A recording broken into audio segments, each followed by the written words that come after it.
At ano po ang benepisyo kung tayo mag-advance payment to principal o advance payment to amortization?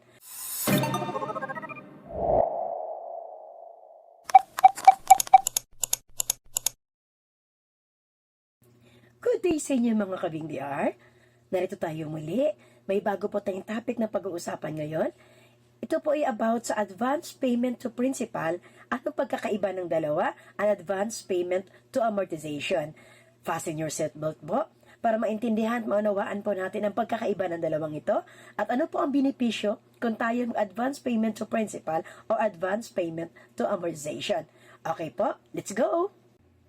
Ang advance payment to principal naman kabing-DR, kapag tuwing nagbabayad po tayo monthly ay magkakaroon tayo ng quarterly or once a year na bayad ng advance payment to principal, mamamangha ka po sa magiging result mga kabing-DR. Dahil para po itong yellow na isang malaking bloke ng yellow na nakaharang sa iyong daanan at magugulat ka mga kabing-DR, unti-unti nababawasan po ito. At nagugulat ka na lang, tunaw na yung yellow sa iyong harapan. Ang ibig sabihin po, kapag lagi po tayo mag-monthly amortization plus advance payment sa principal, magulat po tayo mga kabing-DR na nabawasan at sa isang iglap, wala na po tayo pagkakautang at yung ating term ay bumaba at bumaba at bumaba na po. Ano po ba mga kabing-DR ang advance payment to amortization? Kapag tayo pinag-advance payment para sa ating amortization, ay in-advance lang po natin yung ating bayad sa mga sunod na buwan. Kaya kapag tayo nagbabayad ng monthly amortization po natin, wala tayong iisipin pa na next month may babayaran tayo dahil in-advance lang po natin to.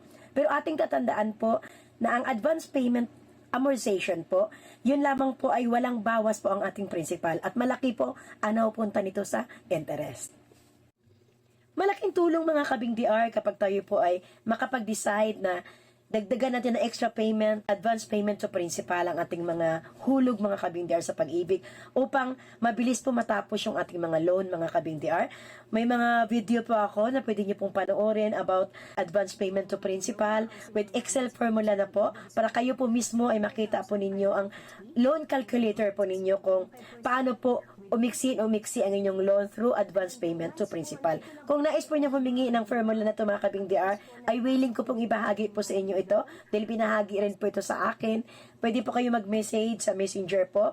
Nandyan po ang aking messenger, may email din po akong inilagay. Bibigay ko po sa inyo ang formula na ito para kayo mismo ay mai-calculate din po ninyo ang inyong mga housing loan.